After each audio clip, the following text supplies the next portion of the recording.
Olá, sejam bem-vindos a esse espaço de discussão aberto e livre sobre ideias, sobre questões da vida, sobre filosofia e sobre psicologia.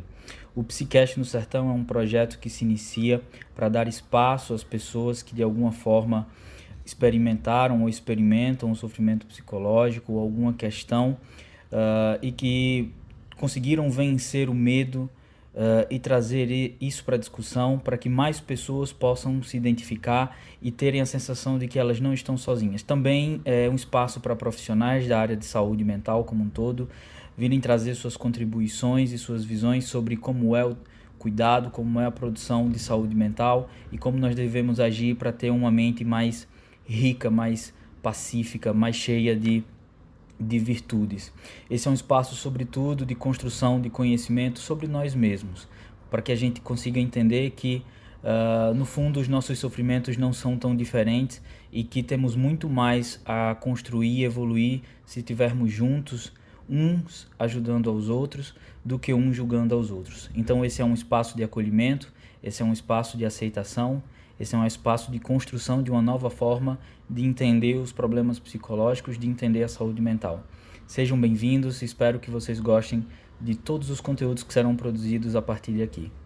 Um abraço. Tudo bem, Aline? Tudo em paz. Então, pessoal, sejam bem-vindos, os que forem entrando, que forem acompanhando esse nosso debate.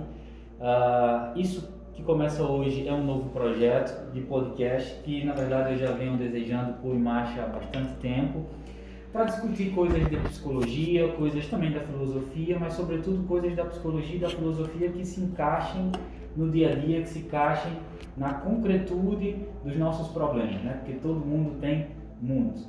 E que talvez em papos assim descontraídos a gente possa construir ideias, reflexões que sirvam para mais pessoas, que não fiquem só nessa conversa. E para começar esse projeto eu tenho uma convidada super legal, uma pessoa que eu já conheço há bastante tempo, sei do trabalho dela, sei também do quão qualificada ela é e que vai ter muito para colaborar com esse nosso papo. O tema hoje vai ser ansiedades e a síndrome do impostor, que vamos explicar mais do que se trata essas duas questões à frente, mas que eu acho que aflige muitas pessoas em muitos contextos diferentes. Então minha convidada é a Aline Guimarães, eu já vou passar a palavra para ela.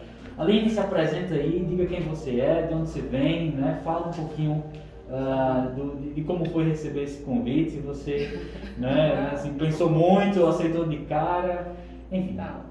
Bem, para quem não me conhece, meu nome é Aline Guimarães, sou de Paulo dos Ferros, nasci aqui, morei grande parte da minha vida aqui, sou advogada, sou mestre pela Universidade do Estado do Rio Grande do Norte e mãe de Antônia, na verdade. Também desenvolvo algumas atividades junto ao AB, na presidência da Comissão da Mulher Advogada, e tenho um pouquinho de experiência sobre todas essas ansiedades, porque já venho em tratamento há algum tempo, e um dos motivos de estar aqui é aproximar para todos a ideia de que ansiedade é algo atual e que principalmente todo mundo está suscetível a passar por isso. Exatamente, né? E para quem não me conhece, me chamo Rômulo Raulino, sou especialista em terapia cognitivo-comportamental e sou o louco que idealizou esse momento aqui, né? E muitos outros que vão vir, vou trazer muita gente para vir aqui discutir, para a gente tentar quebrar a barreira do silêncio que nos angustia tanto, porque sofrer não é o problema, mas sofrer calado, isso certamente é o que nos quebra o espírito. Então, Aline, o nosso papo hoje é sobre ansiedade, o nosso papo hoje é sobre o que vem se convencionando chamada síndrome do impostor. Só para fazer uma rápida contextualização, né? Ansiedade eu acho que eu não preciso falar muito, porque basta todo mundo lembrar aí de algum momento que teve, mas ansiedade é essa emoção que nos últimos anos vem causando tanto sofrimento e tanta perturbação, e sobretudo nesse período de pandemia, eu acho que quem era normal, né, chegou perto da loucura, e quem já tinha alguma questão com ansiedade, então ganhou um Oscar e meio com esse afeto, né? Recentemente, muito tenho sido procurado para falar com os pacientes, algumas lives que também tive o prazer de participar. Aline, eu quero até saber se você também, as pessoas vêm chegando para falar sobre isso, para questionar, mas eu estou surtando, pelo amor de Deus, estou tendo isso. quero que você também traga. Então, esse é um dos temas. E o outro, que é a síndrome do impostor, é uma certa condição psicológica, um certo sintoma que ele ainda não é reconhecido ele ainda não é um transtorno reconhecido pelos códigos internacionais de doença, mas muitas pesquisas têm sido feitas em torno desse tema e eu acredito que caminhará para ganhar essa autonomia de uma classe nosológica, de um transtorno em si. Mas ele hoje é um sintoma, ele é uma condição, um fenômeno psíquico que está em muitos adoecimentos psicológicos, como ansiedade, como as crises de ansiedade, como depressão, como TDAH, enfim, e vários outros transtornos já reconhecidos, ou então, mesmo sem nenhum transtorno, as pessoas possam vir a sentir esse fenômeno também. Toninho, vamos começar com ansiedade. Fala aí pra mim, o que é esse sentimento de ansiedade para você, né? Em que momento, né, você se percebeu, eita, eu tenho ansiedade, né? Eu sofro com ansiedade, ou isso é ansiedade? Bem, Rômulo, quando eu levanto a questão da ansiedade, eu trago um resgate de uma vida inteira. Não foi uma coisa que eu acordei um dia e eu sou uma pessoa ansiosa, tenho um quadro de ansiedade. Mas assim, hoje, depois de 2 anos de tratamento, eu vejo que durante a vida inteira, na infância, eu sempre tive episódios de ansiedade. Só que 25 anos, não vou dizer aqui minha idade, que fique claro. Brincadeira. Seria uma sacanagem. Não, a gente faz um podcast para discutir essa temática. Não, brincadeira. Mas eu tenho 31 anos, então há 25 anos, há 20 anos, há 15 anos, a ansiedade não era um debate público ainda. Ele se restringia muito à ideia dos bancos acadêmicos. A gente não tinha tanto acesso, até a própria depressão, apesar de eu não ter o quadro depressivo, mas a própria depressão já vem sendo estudada mais recentemente. A minha vivência de ansiedade veio a partir do momento que eu decidi virar a minha vida inteira de cabeça para baixo e me tornar adulta. Enquanto a gente é jovem, tem muitas fugas, tem muitas formas de desopilar. E quando vem a parte adulta, vem as cobranças, principalmente por ser mulher, indiscutivelmente. Então você acha que o fato de ser mulher, a ansiedade acaba tendo, não vou dizer assim, sendo mais ou menos, mas tendo um peso diferente? Sem dúvida.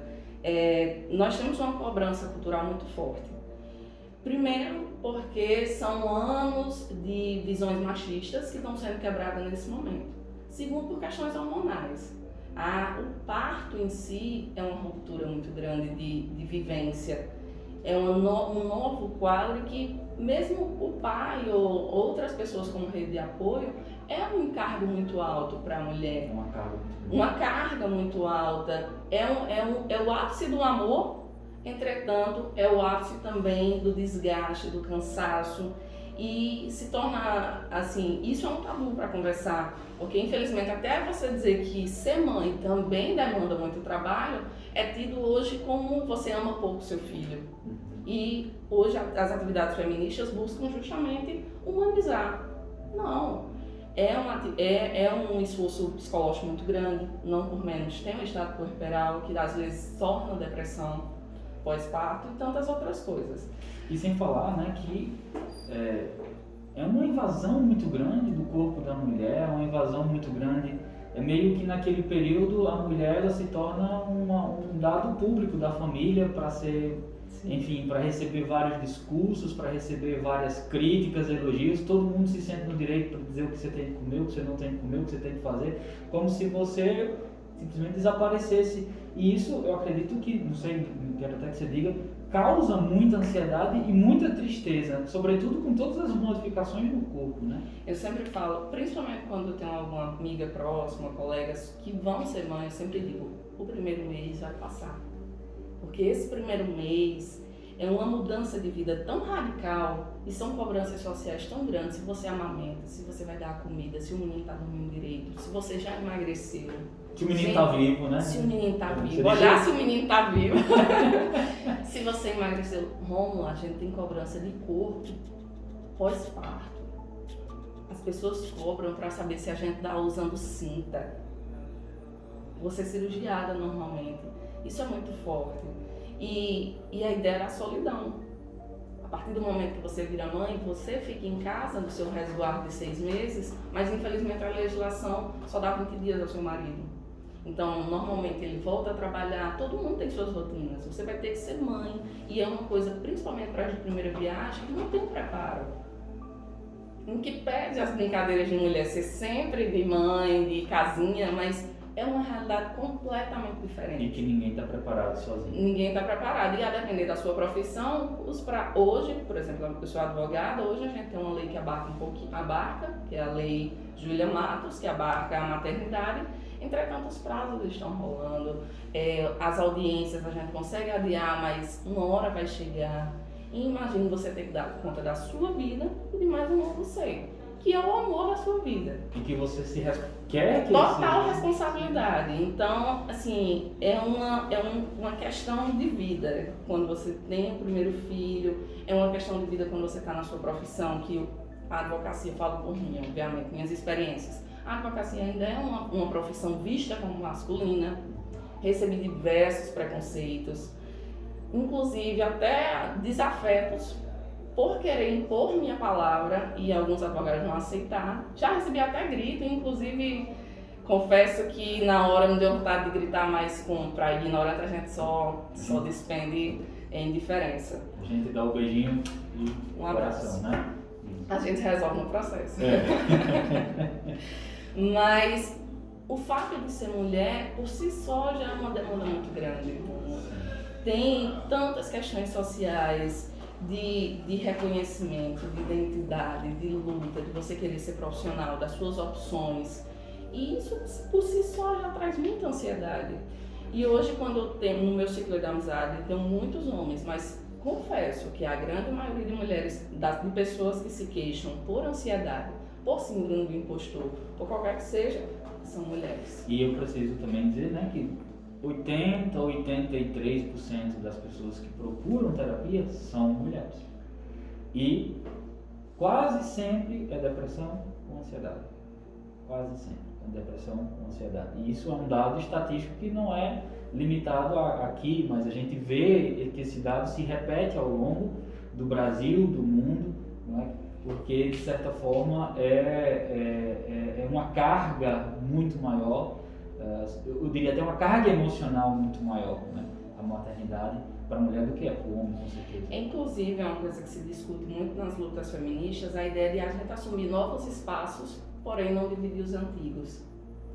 Hoje as mulheres estão ganhando cada vez mais, ainda passos lentos, acho que a gente pode crescer muito mais em relação a isso, mas estamos ganhando os espaços corporativos, as grandes diretorias. Entretanto, continuamos com a grande demanda em casa, com a grande demanda da maternidade, com a grande demanda social, de que se eu for durona, se eu for firme, eu sou durona, de que se eu for um pouco sentimental, eu sou fraca. Isso é encurralar a mulher sempre. Você sempre tem que estar se testando, você sempre acha que vem alguém para puxar seu tapete. Isso é muito complicado. E eu imagino que, querendo ou não, uma forma de lutar contra toda a cultura patriarcalista é de alguma forma, às vezes, até imitar o comportamento, né, masculino tóxico, e aí a gente vê que há uma sobrecarga, né? Porque ocupar uma sobrecarga de papéis em algum momento vai esgotar. Eu mesmo já tive também um problema de estresse profissional, um momento que eu estava muito intenso, e adoeci, porque eu não estava tendo esse limite, né? Então, nessa busca de conquista de novos espaços, né, também tem que ser redistribuído os velhos, para que tenha uma sustentabilidade, porque senão vamos ter mais masculinidades tóxicas do que realmente liberdade. Eu tive quando eu escolhi meu parceiro, meu esposo, ele sempre teve o ideal de ser pai, e de fato ele é pai. E hoje, uma das coisas que, por muito tempo, hoje eu já consigo lidar muito bem com isso, mas por muito tempo foram questões das pessoas dizerem que eu tinha sorte, porque o meu filho foi um super pai. Aí eu disse, mas gente, ele é pai, ele faz o papel dele. Demais, é o papel dele. É o papel dele. Acho, inclusive, assim, me inspira muito a forma que ele trata meu filho, a forma que ele trata as questões de casa. Ele é presente. E isso é uma coisa que eu enalteço em qualquer canto, não tenho nenhum medo de falar. Mas, mesmo eu tendo esse parceiro, eu enfrento a crítica social. Entendo. Então, é você ficar se defendendo em todo canto, praticamente, ou então ligar o tô nem aí. Exato. Mas... Eu imagino que é mais ou menos você tá com uma máquina daquelas que cospe bolas de tênis, né? Você tem que o estar o tempo tempo todo. assim, e isso é ansiogênico, né? Porque o tempo todo, se você tem que estar se defendendo, você leva a sua mente a ficar monitorando, e esse monitoramento cognitivo, né, de possíveis ataques, causa muita ansiedade. Basta você ver quando termina-se um relacionamento, né? E aí o celular toca, você vai ver se é a pessoa. Aí o celular toca, você vai ver se é a pessoa. Aquele movimento causa muita ansiedade. Ou então você está pastorando leite, de hora em hora, de 30 segundos você fica pastorando e fica nervoso e angustiado. E o pior, o leite sempre derrama, né? Sim. Então é trágico. Então, todo monitoramento excessivo, ele causa ansiedade. E nessa situação que você está colocando, me parece que é realmente ficar desviando de bolas de golfe, de críticas que vêm o tempo todo. Voltando à minha experiência, foi exatamente nessa época que em 6 meses eu tive uma mudança de vida muito grande. Em 6 meses eu estava no mestrado, advogando, gerenciando meu escritório também com meu sócio. Tinha casado, tinha me mudado, estava terminando minha especialização e todas as outras assim, você comia, dormia, ia no banheiro ou era assim? Eu tenho minhas dúvidas se fazia. Mas foi uma hiperdemanda. E eu lembro que o dia que eu cheguei para o meu psicólogo, foi o dia que meu filho derramou uma mamadeira e eu, na hora do choque, olhei para ele e disse: por que você fez isso? E isso foi suficiente para ele me olhar com um pouco de medo. E quando baixou a energia, eu botei ele no sofá, pedi desculpa, disse que mamãe estava muito estressada e tudo. E depois disso, quando ele logo dormiu, passou bem. Perdoou e depois você? Acho que me perdoou. Quando ele crescer, você pergunta: Eu você lembra naquele daquele dia. Quando ele dormiu, eu chorei uma noite inteira. Uma noite inteira. Se sentindo como? Culpada.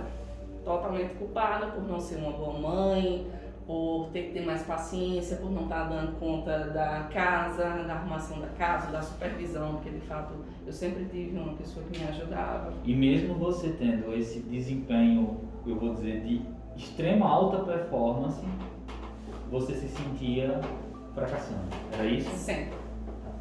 Eu sempre tinha um pensamento de que eu não era boa, não era 100% em nada. Mesmo sendo 200% em tudo. Não, eu não era a melhor advogada, eu não era a melhor mãe, eu não era a melhor esposa, eu não era a melhor organizadora de casa, eu não era... Enfim, qualquer demanda. Eu sempre tinha essa impressão de que eu colocava as coisas assim em segundo plano, quando na verdade eu me doava o máximo, não tinha mais para onde colocar nenhuma dessas demandas. E isso foi me gerando ansiedade. Aí foi quando eu entrei em contato, inclusive passei acho que umas 3 sessões só chorando, vinha só chorar. Acontece. E depois de um tempo consegui conversar. E como foi para você quando você conseguiu falar sobre essas questões que lhe incomodavam, que eram geradoras de ansiedade? O que aconteceu? Inicialmente eu parecia um porco-espinho, assim, armado o tempo inteiro. Eu não conseguia baixar a guarda, porque na minha percepção e na minha formação, baixar a guarda tinha um pouco de fraqueza. Era como se as pessoas fossem ver o meu lado vulnerável. E isso elas me atacaram de alguma forma. Isso poderia ser uma forma de ataque. Então eu eu me sentia um pouco arisca a tudo. Eu tinha dificuldade de abraçar pessoas que eu não tinha... Se a pessoa quisesse me acolher, falar comigo, me abraçar, eu não conseguia. Porque eu ficava incomodada. Entendi. Parecia que a pessoa estava reconhecendo alguma falha e eu não... Tipo, ela tá achando que eu sou coitadinha? Ou coisa desse tipo. Entendi. É similar. Entendi. E eu tinha muito essa ideia. E até eu conseguir em terapia entender que as pessoas queriam me acolher, porque a questão não é ser acolhida, é de se deixar acolher. Tipo, eu tenho um leque de amigos, graças a Deus, muito bons, que sempre quiseram me acolher, mas eu não conseguia. Eu sempre passava aquela ideia de forte, de que não tinha problema, e isso foi minando. E a terapia quebrou os muros, né? E assim, me deixar ser acolhida, no caso, deixar de ser acolhida por outra pessoa, acho que foi um divisor de águas para mim. Quando eu comecei a sentir que eu posso conversar, que as pessoas também passam por isso, e eu acho que um dos intuitos desse Psicast é justamente trazer ao público a ideia de que todo mundo passa por isso. Todo mundo sofre. E assim, momentâneo ou não, eu sempre, assim, eu não tinha uma regularidade de criar, eu estava em crise dias, ou então meses, ou estou muito tempo de ansiedade, não. Eram fatores específicos que iam lançando. Então, enquanto eu não tive, como é que eu posso dizer, suporte suficiente para lidar com os tipos de ansiedade que apareciam, coisas pequenas. E enquanto eu não tivesse suporte, eu não conseguia, de fato, me soltar, ser acolhida. Sim. E a partir do momento que eu comecei a conversar, e hoje é uma coisa que eu sempre digo, o meu tratamento é conversar. Com o meu terapeuta, com meus amigos, ou com meu sócio, com meu esposo. Ou com você sozinha, né? Ou com eu sozinha. Só que uma boa conversa consigo mesmo, né? Que às vezes a gente só reproduz os ruídos que a gente escuta por aí e acha que isso é uma conversa interna, mas Sim, só causa sofrimento. A meditação. Meditação. A meditação fez uma diferença, assim, quando eu sinto que o problema não é tão grande quanto eu estou achando que é, sentar ou deitar e meditar, ou então não fazer nada. Só relaxar. Só relaxar. Já é uma mudança brusca. E isso que você fala, Aline, é muito legal porque eu tenho algumas coisas que eu repito assim, que nem um papagaio velho, para ver se alguma... Bom, se fica, né? Porque eu acho que o que repete é o que fica. E para entender muito o comportamento do adulto, principalmente quando o adulto está vulnerável, eu gosto muito de fazer uma metáfora com a criança. Porque no fundo a gente nunca deixa de ter as nossas vulnerabilidades de criança, né? Então, a criança que sou, a criança que fui, o adulto que sou, tem uma conexão muito profunda entre essas duas coisas, né? E daí, quando eu vejo a experiência de medo da criança, eu não consigo interpretar, por exemplo, o quarto escuro, né? Que é uma coisa universal. Toda criança vai ter mais ou menos medo do quarto escuro. Eu não percebo que seja estar no quarto escuro que desestabilize a criança. É estar lá sem ter uma mão para segurar na dela. Não é assim? Então, quando a gente traz essa reflexão para o mundo adulto, passar pelos sofrimentos, bom, a vida é 90%, 95% de sofrimento, um atrás do outro, né? E aí tem um momento de alegria só pra gente respirar e mas esse momento faz a vida valer a pena, né? Porque quando a gente está no momento de alegria, a gente não lembra das tristezas, então a vida se paga. Mas que quando a gente é adulto, estar no sofrimento não é o problema, é estar lá e se sentir sozinho, que é o problema. A sensação é essa. E assim, quando eu achei que realmente tratava-se de ansiedade, que eu precisava de ajuda, de suporte, né? Eu precisava de suporte, eu lembro do que eu sentia. E o que era que você sentia? Me sentia só, me sentia o sono totalmente desregulado. Eu não conseguia dormir, acordava cedo e dormia em horário errado. Eu estava sem fazer exercício. O fato da ansiedade e a minha a compensação era a comida. Durante muito tempo foi a comida. Então eu recorria a doce, comia muito mal. Tinha também a sensação de dor muscular. Eu tinha o trapézio principalmente travava, sentia um pouco de falta de ar, a respiração ficava ofegante, parecia que eu tinha corrido uma maratona, que estava o músculo todo enrijecido e eu estava um pouco cansada, falava cansada, e isso era a sensação horrível, parecia uma sensação de ser acurralada. Nos picos de ansiedade, não vivia assim sempre, e é até importante que as pessoas quebrem essa ideia de que a ansiedade é uma coisa constante, você vai estar o tempo inteiro assim, porque senão o seu corpo não aguenta. Exato, ela tem momentos. Ela tem um momento, e às vezes é o menor dos pensamentos, aquilo que você acha que em outro momento, quando você parar e observar por que você teve aquela crise de ansiedade, é às vezes um comportamento infantil. Às vezes Uma coisa muito grande, ou às vezes uma coisa muito... Qualquer pensamento. Eu sempre digo que a minha ansiedade era a ideia de que os pensamentos passaram a controlar meu corpo negativamente. E você perdia um pouco do controle. Exato. Aí quando eu tinha aquele pico que durava 10 minutos só, coisa assim, quando eu tinha aquele pico, se eu não trocasse o foco, se eu não conversasse, aí eu ia ficar muito estressada. Aí eu tinha que buscar um mecanismo. E a conversa, o diálogo, tanto com meu marido, com os amigos, como com você, que é meu psicólogo, fez uma grande diferença na minha vida. E assim, vamos combinar, é só 10 minutos, mas os 10 uma minutos eternidade. parece, né? Tem uma psicóloga chamada Marsha Linehan que ela tem uma condição, ela tem transtorno de personalidade borderline, que é uma condição muito sofrida, sobretudo do ponto de vista da ansiedade. E em 2011 ela deu uma entrevista assumindo publicamente, que eu acho que é um papel importante, né? Que a gente diga que todo mundo sofre, que qualquer pessoa pode ter um transtorno mental, que isso não é relegado apenas às classes marginais, ou às pessoas que foram punidas por um Deus, como muitas pessoas querem acreditar. É uma condição da vida humana, como qualquer outra, que pode acontecer com qualquer um. E a Marsha Linehan, ela disse uma coisa interessante, ela disse, a sensação era de como se eu estivesse no inferno. Só que ela disse outra coisa mais forte ainda. Eu estava no inferno e via todas as outras pessoas que também estavam lá. E eu fiz uma promessa para mim mesma. Eu disse que iria sair de lá e que quando eu ficasse boa e me recuperasse, eu iria voltar e tirar todas elas de lá.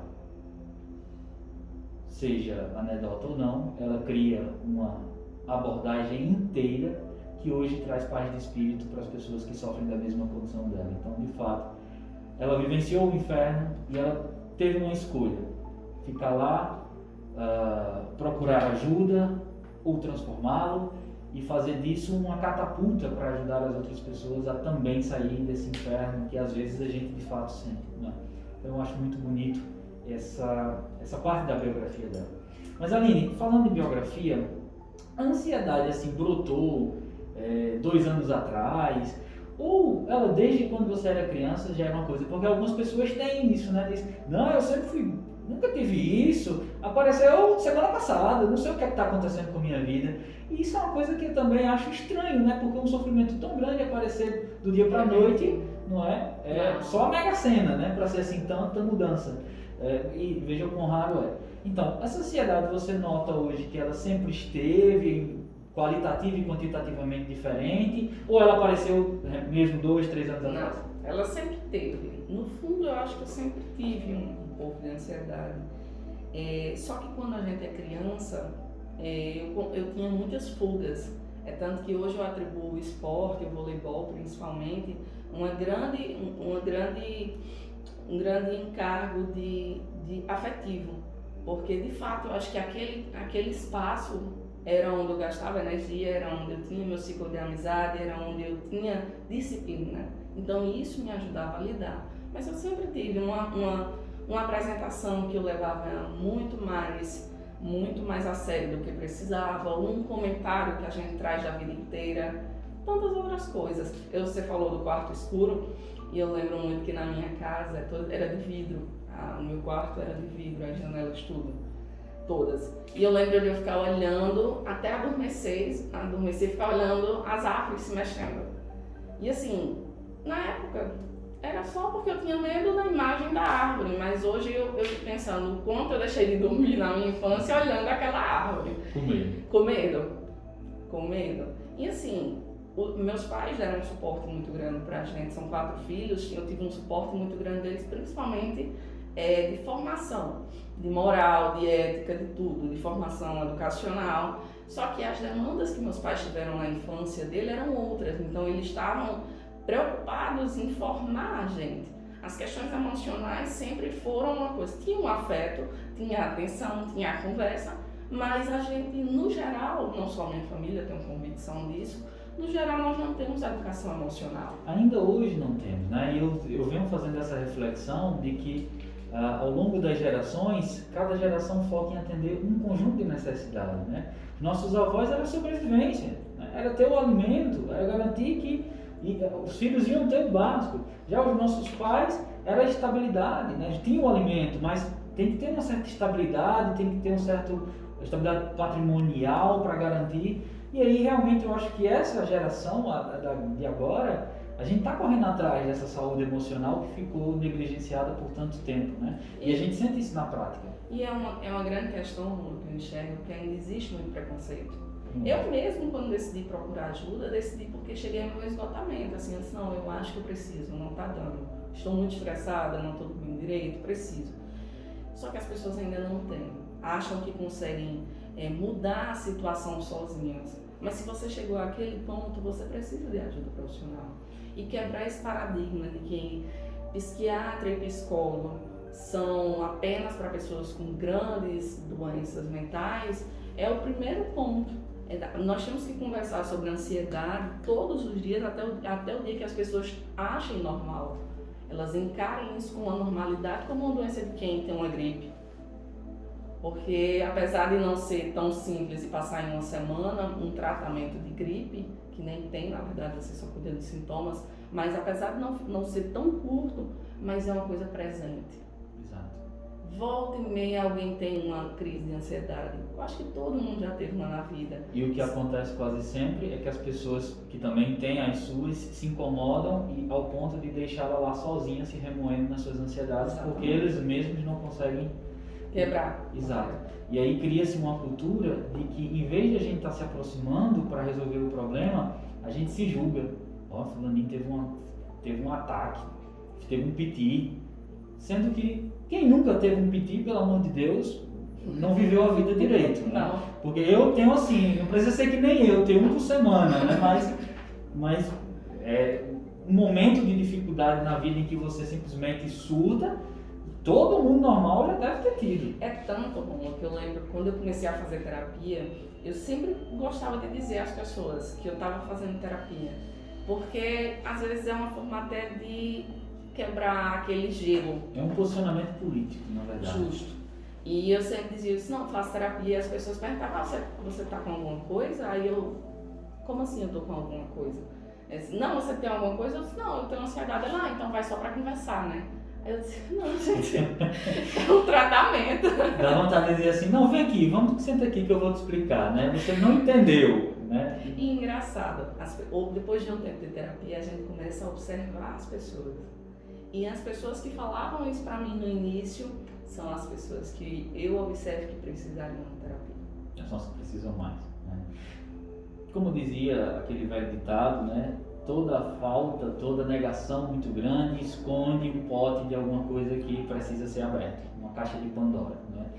Mas, Aline, muito interessante perceber que não brotou ontem, como muitas pessoas querem fazer acreditar. Ela era uma pessoa boa, vinha com saúde, vinha saudável, não sei o que foi que aconteceu. Aí ele disse, senta aqui, como é que foi sua infância? Não, foi assim. Aí rapidamente você entende que de onde é que vem aquilo, mas a pessoa, não, você acha que isso tem a ver com minha infância? Sim. Não, tem certeza? Tenho. Você na infância sentia assim, do mesmo jeito que você sente hoje. Bom, só outra parte. Como a gente é do interior, existe uma cultura, principalmente da minha geração, que infelizmente a gente não tinha política pública suficiente, universidade na nossa cidade, que atendesse todas as demandas, como hoje a gente tem IF, tem o FES, tem FACET, tantas outras. E a cultura, na minha geração, quem tinha um pouco de privilégio, era sair da sua cidade com 14 anos para ir morar numa cidade grande para buscar ensino de qualidade. E fazer universidade, e seguir carreira, enfim, todas as outras coisas. E eu sempre digo, com 14 anos a gente tem maturidade suficiente de sair de casa, deixar os pais, buscar uma carreira nova, numa cidade grande, onde infinitamente maior a violência, onde infinitamente são as demandas de educação. Eu lembro que eu saí daqui com 8 disciplinas, cheguei com 22 no primeiro ano, com 14 anos. É uma violência cognitiva. E morando numa cidade extremamente violenta e acordando, mudou minha rotina completamente.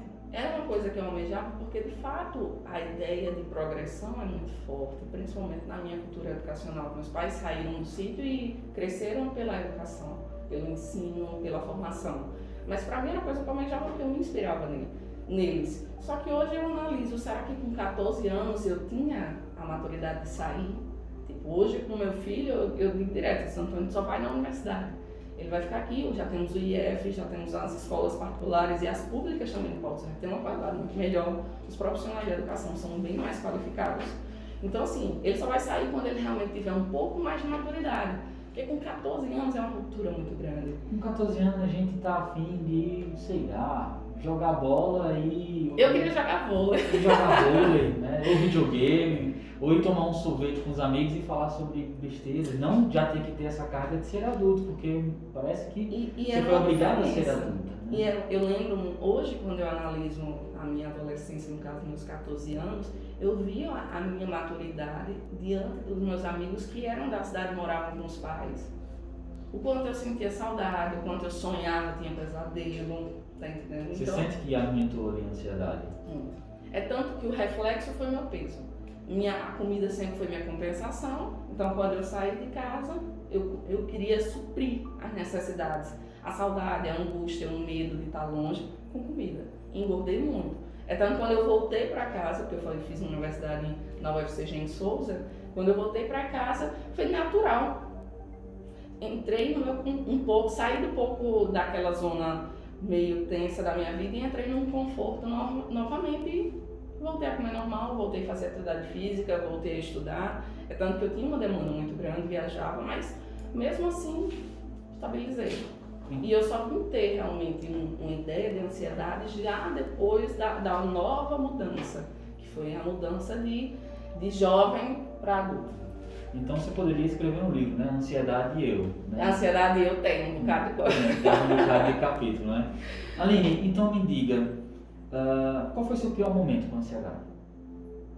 O pior momento? Não, assim, eu não tenho nem como quantificar. Porque quando eu tô em um pico de ansiedade, pra mim aquele é o pior momento. É sempre o último. É sempre o último, não tem isso. Apesar de ser coisas bem pontuais, mas eu lembro um clássico, foi até acho pouco depois depois da terapia. Não, já tem mais um pouquinho, de tempo de terapia. Que era meu aniversário. Que eu tinha uma relação com o aniversário péssima. E eu sempre tinha medo das pessoas não irem, não lembrarem, de ser esquecida. Não sei de onde vem a raiz, ainda não consegui chegar ao ponto da raiz, assim, ao ponto inicial disso. Mas eu lembro como era angustiante a ideia de chegar no meu aniversário. O que é um contrassenso, normalmente as pessoas desejam muito, né? E era muito, assim, era angustiante. Quando ia chegar no dia, estava 12 de setembro, pronto, já era um momento. Então, pessoal, se vocês quiserem dar presente a Aline, certo? Fiquem à vontade, é dia 15 de setembro, viu, gente? Olha, me escreveu, todo mundo depois sabe. a gente mandar o endereço, vocês enviam. Mas hoje eu já lido bem, já tem 2 aniversários que eu estou lidando muito bem. Então já... Mas continue mandando um presente. O presente sempre ajudará a me dar melhor ainda, né?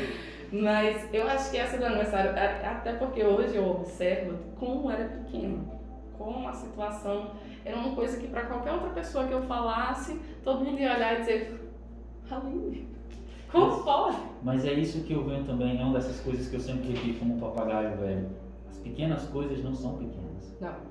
E eu acho que os problemas são a sobreposição de pequenas coisas que a gente não vai lidando, organizando, até que tudo cai no momento. Aí a gente acha que o fato de ter caído é o problema, mas a gente não lembra que a gente foi deixando lá se acumular. Não é? As pequenas coisas não são pequenas.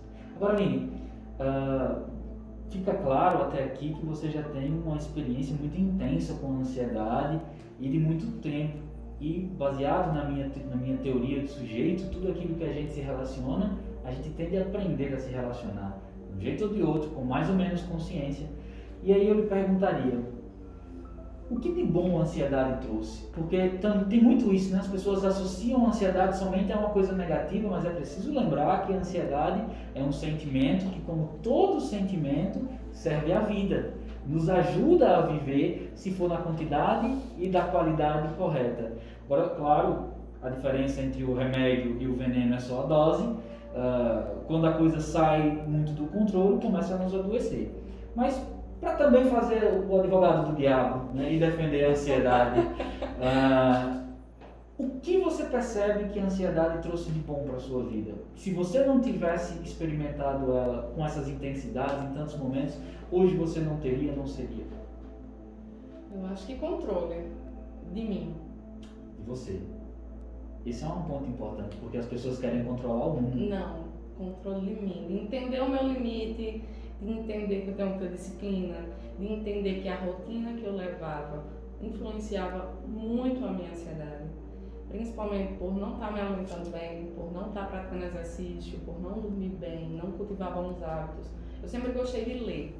Eu lia bastante quando eu era jovem, assim, jovem não, pessoa velha aqui, né? Não é? Mas Pessoa extremamente velha, né? quando eu era assim, 12 anos, eu lia, eu sempre gostei de ler muito revista, artigo, meus pais sempre compravam pra gente. Super interessante. Super interessante, ciências hoje. Muito estranho. Eu cresci nessa geração e eu adorava. E quando eu realmente entendi que era ansiedade, eu tinha me afastado de leituras. E ler, largar um pouquinho o telefone, viver o momento, foi muito importante para mim. Entender quem eu sou, quais os meus limites, o que eu posso fazer e sempre pensar isso e não deixar que as pessoas ditem o que eu sou é muito importante para mim. A ansiedade foi que me trouxe isso. Então, graças à ansiedade, nossa. Não, acho que eu poderia ter encontrado de outra forma. Mas enfim, né? Foi a forma que chegou e é a forma que hoje eu acolho. Tem até o título do que a gente fala no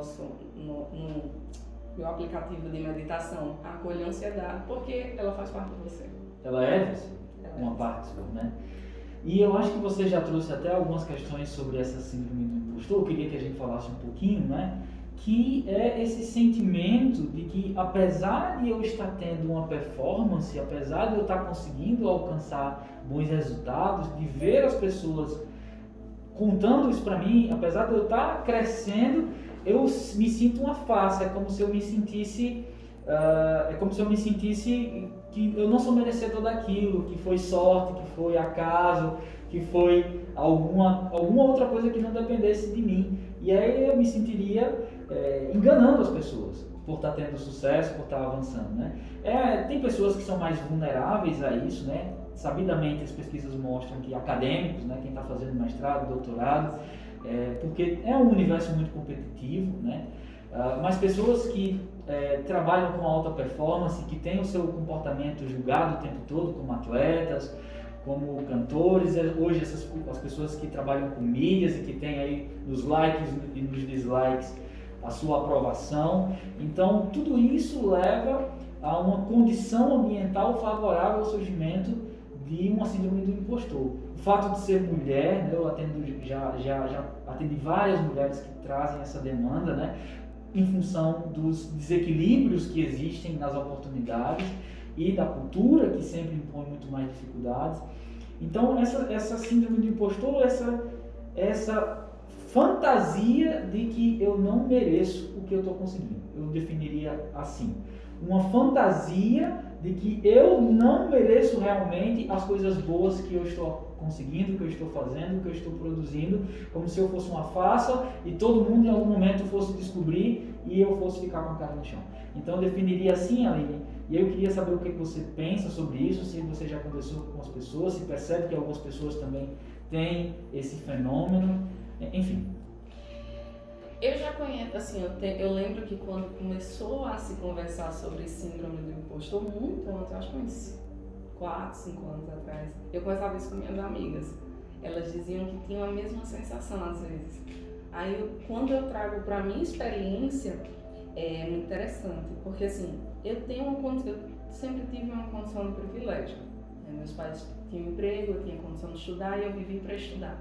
Então eu tinha que fazer a minha parte, era a minha obrigação estudar e eu tinha que estudar. E eu lembro que todas as minhas vitórias, mesmo que grandes ou pequenas, de alguma forma alguém me dizia que eu tinha sorte. Eu cresci com o nome sorte. Sorte, sortuda, vem fácil. Deixa eu ver outra palavra aqui. Assim, que tudo.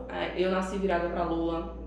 E assim, de infância, eu lembro muito eu criança e as pessoas, tipo, quando eu jogava, eu disse, mas é muito fácil pra você, tá entendendo? Porque você é grande, ou então porque você só estuda, você não tem que trabalhar. Ou seja, desde muito cedo as pessoas foram já atribuíam condicionando que as coisas que você conquistava não dependia do seu comportamento, dependia, sei lá, do cosmos. Porque a vida foi boa comigo. Entendi. Não, seu esforço não colaborou. Se você tivesse ficado deitada, sentada, olhando para o céu, você teria conseguido tudo do mesmo jeito. Isso não acompanhou a vida toda. impressionante. Eu acho que eu já falei até aqui no podcast, mas sobre quando eu casei, que eu tive filho e eu tinha minhas hiperdemandas, assim, muita demanda, e eu lembro que as pessoas diziam, mas você tem sorte, porque o seu marido lhe ajuda. A frase era essa. E eu lembro de trazer essa frase para a terapia e muita raiva. Disse, como é que pode, rapaz? Meu marido não vai trabalhar para mim, meu marido não faz meus trabalhos na universidade, meu marido não amamenta, meu marido não... Por mais que ele fosse aquela pessoa que tivesse como companheiro, como papel de companheiro, mas era eu. Dentro da minha condição, sim, de privilégio, porque é uma questão social e a gente tem que reconhecer de fato, mas eu tive, dentro das oportunidades que eu tive o meu esforço. Com certeza. E é impressionante como as pessoas descaracterizam o esforço dos outros.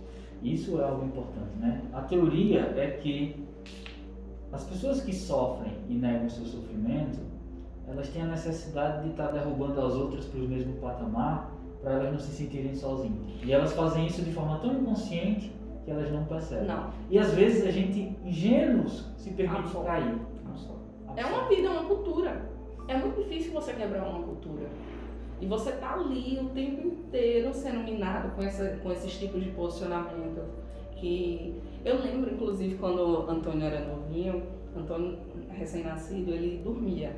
Pessoal, Antônio é meu filho. É o filho da Aline, né? Para contextualizar. Antônio tem 3 anos. E quando Antônio nasceu, Antônio sempre teve uma rotina de sono boa. Acordava como qualquer recém-nascido para mamar, mas eu conseguia me organizar aquelas 3, 4 horas que ele dormia. E à noite ele acordava 1, 2 vezes no máximo. E eu consegui me acordar. Eu lembro as pessoas dizendo, você é uma pessoa muito sortuda, porque seu filho deixa você dormir. Eu disse, gente, eu não durmo. Vou agradecer ao Antônio, né? Deixar obrigada. Quando ele acordar, eu vou dizer, meu filho, muito obrigada, que você é uma pessoa que... Obrigado pela voz. Ele é um ótimo filho, mas, gente, não desqualifiquem uma mãe no estado puerperal. Porque isso é a coisa que mais desmonta um psicológico de uma pessoa. E eu diria, não desqualifique ninguém, né? Porque ninguém sabe as dores que as pessoas carregam. A gente, às vezes não, temos a cultura do julgamento, mas faça uma reflexão. Quem é que não sofre? Então, é muito pobre do ponto de vista humano a gente olhar alguém que está passando por uma situação vulnerável e a gente, se não pode colaborar, julgar. Isso diz muito do caráter da pessoa, porque todo mundo precisa de ajuda, todo mundo sofre, todo mundo sangra, e todo mundo vai tropeçar, todo mundo vai cometer erros. E eu acho que o que nos aproxima do divino, do humano, é quando, em vez de estar julgando, a gente vai lá e levanta, não, tudo bem, é um momento difícil, mas vai passar, conte comigo, talvez eu não saiba como é que você está se sentindo, mas eu estou aqui. Eu acho que essa é uma postura que traria mais paz de espírito para o nosso coração e para os nossos sofrimentos e para o sofrimento das outras pessoas. Inclusive, Romo, em relação à síndrome do impostor, todo mundo é minado por isso o tempo inteiro. Só que chega um momento da vida que tem a virada, que os comentários tomam conta dos seus posicionamentos. E esse é o momento que você desiste de oportunidades porque a vida inteira alguém lhe disse que você não era capaz. E você acaba acreditando nisso. E você aceita. E voltar a negar essas pessoas, a negar esses comentários, é um exercício diário que você vai levar a vida inteira. É uma coisa que eu tenho, assim, que eu reconheço em muitos posicionamentos que às vezes as pessoas duvidam e eu fico, pera, o que é que essa pessoa está dizendo? Eu sou essa pessoa. E eu acho que só com muito tempo, 2 anos de terapia, eu consigo me distanciar da situação, analisar e tentar ver a minha melhor saída. Mesmo ainda cometendo erros, às vezes caio na situação, às vezes encaro de frente sem pensar, mas hoje consegui ter o discernimento de parar, analisar e ver quem sou eu diante dessa situação e quem sou eu diante desse comentário faz uma diferença absurda. Isso faz com que a gente quebre. E o outro ponto, porque tem uns comentários, você absorve, depois você vira a pessoa que as pessoas estão dizendo, depois você consegue deixar de ser a pessoa e agora você tem que doutrinar. Hoje, assim, o maior exercício diário que eu tenho na vida é quebrar comentários negativos diante de outras pessoas, para as pessoas não passarem pelo que eu passei.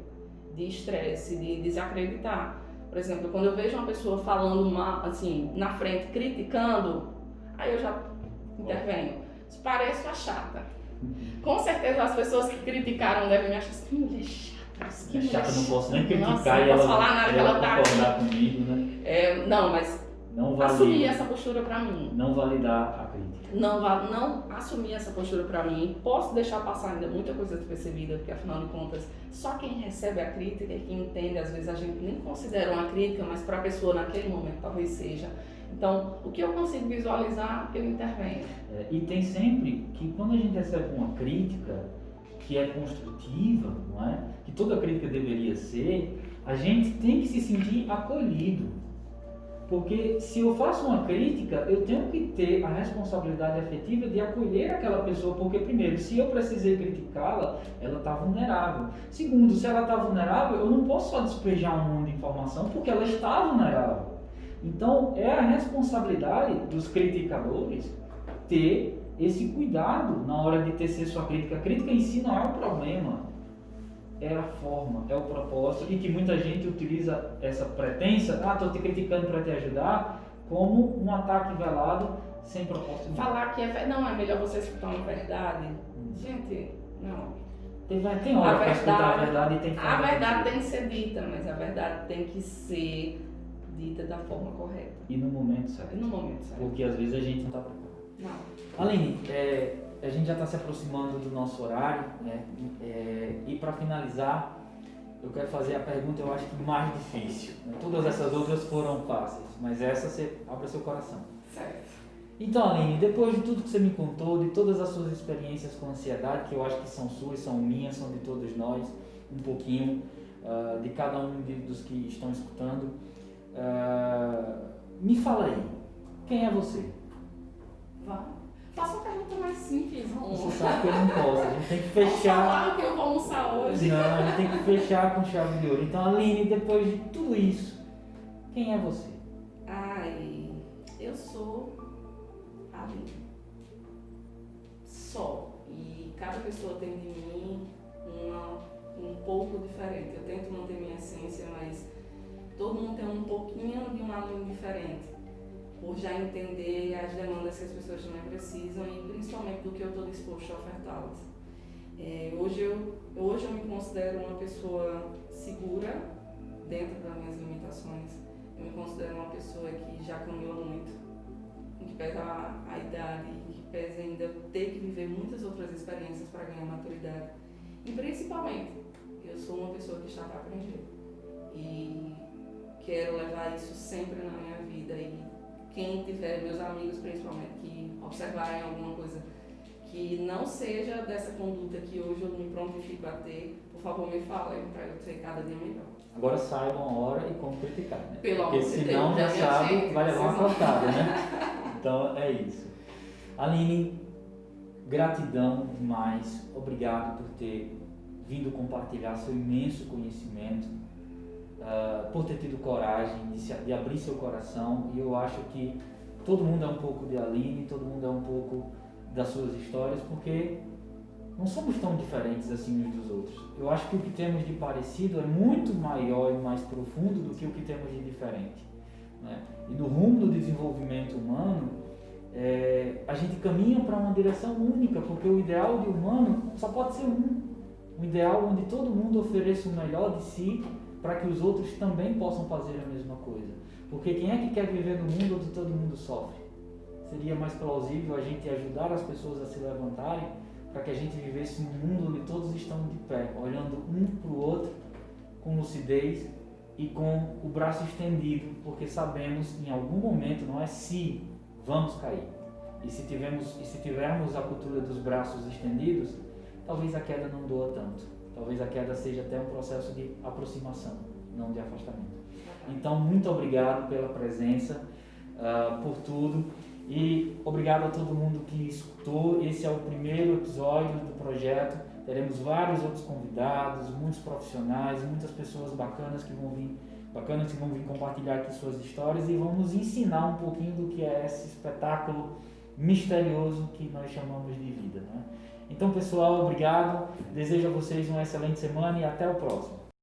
Espero que vocês tenham gostado do conteúdo que foi apresentado, com todas as reflexões e todas as emoções que foram trazidas até aqui. Então, quem gostou e quer receber mais conteúdos dessa forma, mais informações sobre a psicologia, sobre as questões emocionais, curta, se inscreva no canal, compartilha com as pessoas que você gosta, manda aí no grupo da família, para os amigos, para que esse conteúdo chegue a mais gente. Então, se vocês realmente gostaram, deixa aí a sua força para que a gente continue curtindo, compartilhando, se inscrevendo e, claro, se quiser, fique livre para deixar comentários também. Serão sempre muito bem recebidos para que na próxima oportunidade a gente possa melhorar cada vez mais. Então, um abraço e até o próximo.